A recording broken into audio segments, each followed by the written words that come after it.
रोहितच्या भारतीय टीमनं चॅम्पियन्स ट्रॉफी जिंकलेली आहे। फायनलमध्ये न्यूझीलंडवर मात केलेली आहे। रोहितचं फटकेबाज असं अर्धशतक आणि श्रेयसची देखील उपयुक्त खेळ या सामन्यामध्ये पाहायला मिळाली। 2013 नंतर भारतानं चॅम्पियन्स ट्रॉफी जिंकलेली आहे। भारतानं तिसऱ्यांदा आता चॅम्पियन्स ट्रॉफी जिंकलेली आहे। जवळपास 12 वर्षांनंतर चॅम्पियन्स ट्रॉफी जिंकण्याची किमया रोहित शर्माच्या टीमनं केलेली आहे। रोहित शर्मा, श्रेयस अय्यर यांची दमदार फलंदाजी पाहायला मिळाली, तर भारताच्या फिरकी गोलंदाजांनी देखील न्यूझीलंडच्या फलंदाजीला बऱ्यापैकी वेसण घातलेली होती। आणि आपण याचबद्दलचं आता सेलिब्रेशन सुरू झालेलं आहे। सेलिब्रेशन जाणून घेणार आहोत। नागपूरला जाऊया। तुषार कोळे आपल्या सोबत आहे। तुषार, तुझ्या पाठीमागे आम्ही पाहतोय फटाके फोडायला सुरुवात झाली आहे। काय नेमकी प्रतिक्रिया आहे सगळ्या या क्रिकेट फॅन्सची? निश्चितच जर का दृश्यांमध्ये बघितलं तर लक्षात येते की एक सेलिब्रेशन नागपूरमध्ये सुरू झालेलं आहे। एक आनंदाचं वातावरण आहे आणि निश्चितच यांना या विजयाची अपेक्षा होती। आजच्या विजयाचं श्रेय कोणाला द्याल तुम्ही? काय आजच्या विजयाचं श्रेय कोणाला द्याल? हार्दिक पांड्या अच्छा प्रदर्शन इंडिया। रोहित शर्मा जर का पाठीमागे जर का बघितलं तर तुषार, मी तुला थोडंसं थांबवतो। आपण दुबईला जाऊयात। क्रिकेट समीक्षक सुनंदन लेले सर आपल्या सोबत आहेत। लेले सर, 12 वर्षांचा दुष्काळ होता, 12 वर्षांनी चॅम्पियन्स ट्रॉफी जिंकली। आपली पहिली प्रतिक्रिया काय?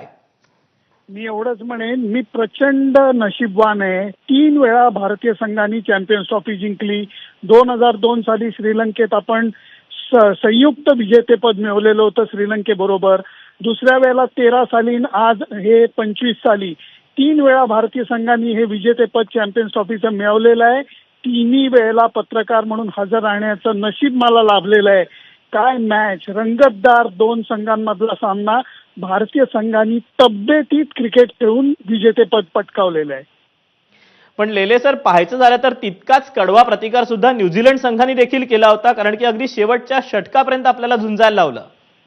मित्रा, लक्षात घे, 2 दर्जेदार संघच अंतिम सामन्यात आलेले होते, त्यामुळे हा प्रतिकार अजिबात अनपेक्षित नव्हता। न्यूझीलंड संघ आयसीसी टुर्नामेंटमध्ये किती चांगला खेळ करतो आपल्या सगळ्यांना माहिती आहे। आज त्यांनी लढून ते दाखवून दिलं।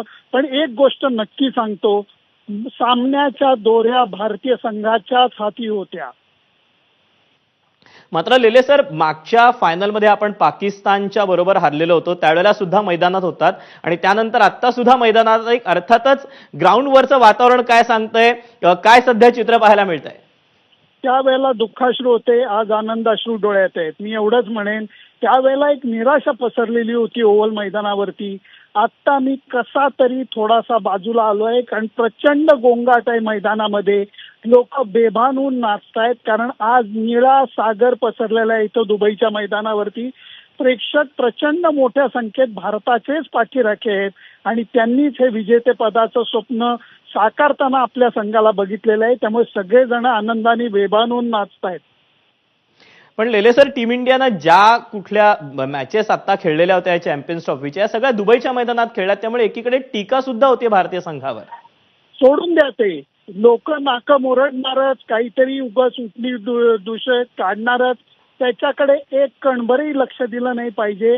2 वेळा न्यूझीलंड संघाला, एकदा बांगलादेशला, एकदा पाकिस्तानला, एकदा ऑस्ट्रेलियाला हरवून आपण विजेतेपद मिळवलेलं आहे। त्यामुळे संघाला जे क्रेडिट द्यायला पाहिजे ते द्यायलाच पाहिजे।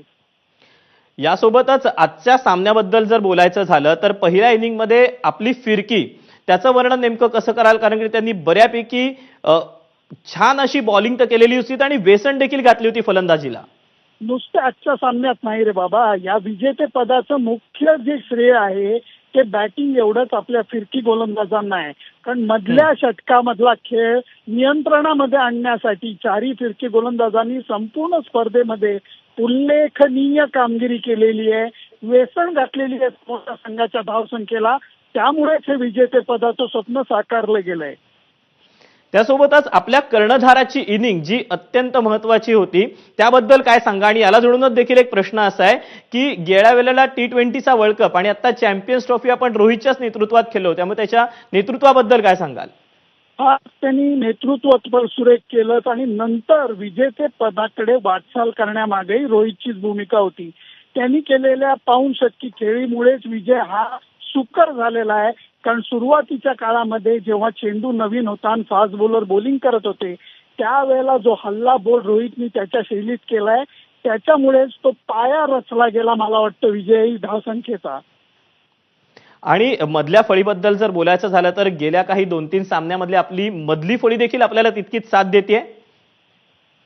एकमेका सहाय्य करू अर्घे अवघे धरू सुपंत असाच हा प्रवास राहिलेला आहे. कुठल्या एका खेळाडूच्या जीवावरती भारतीय संघाने हे विजेतेपद पटकावलेलं नाहीये. प्रत्येक खेळाडूने आपलं योगदान अत्यंत चोखपणे दिलेलं आहे. त्यामुळे हा विजय 11 जणांचा नाही 15 जणांचा आहे असं मला म्हणायला लागेल. लेले सर, संपूर्ण जर मॅचचं वर्णन करायचं झालं, संपूर्ण जर या स्पर्धेचं वर्णन करायचं झालं तर काय कराल आपल्या टीम इंडियाच्या दृष्टीनं?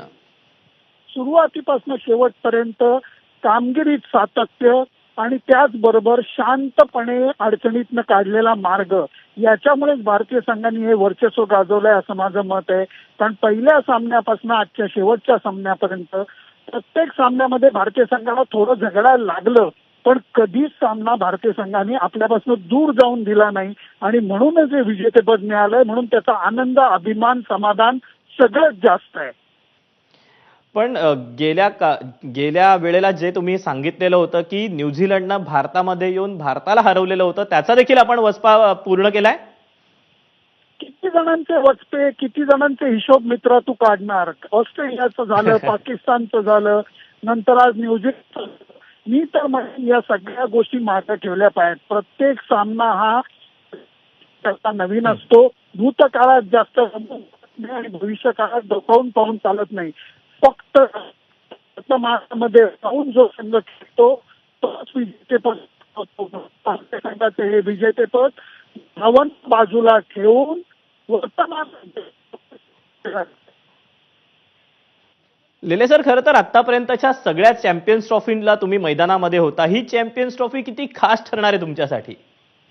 अरे खूप आनंदाची. कारण 9 महिन्याच्या कालावधीमध्ये भारतीय संघाला दुसरा मोठा ICC विजेतेपद पटकावताना मी बघितलेलं आहे. T20 विश्वविजेतेपद अगदी म्हणजे पोटात गोळा आणणारं होतं. या स्पर्धेमध्ये मात्र भारतीय संघाची वाटचाल ही दमदार राहिलेली आहे. संपूर्णपणे भारतीय संघाने या स्पर्धेवरती वर्चस्व गाजवलेलं आहे. जवळपास 12 वर्षांनी आपण ICCची ही ट्रॉफी जिंकलेली आहे. तेव्हा कुठेतरी संघाला इतक्या मोठ्या वर्षानंतर ही ट्रॉफी जिंकल्यानंतर ते बूस्ट मिळणं किती महत्वाचं असतं?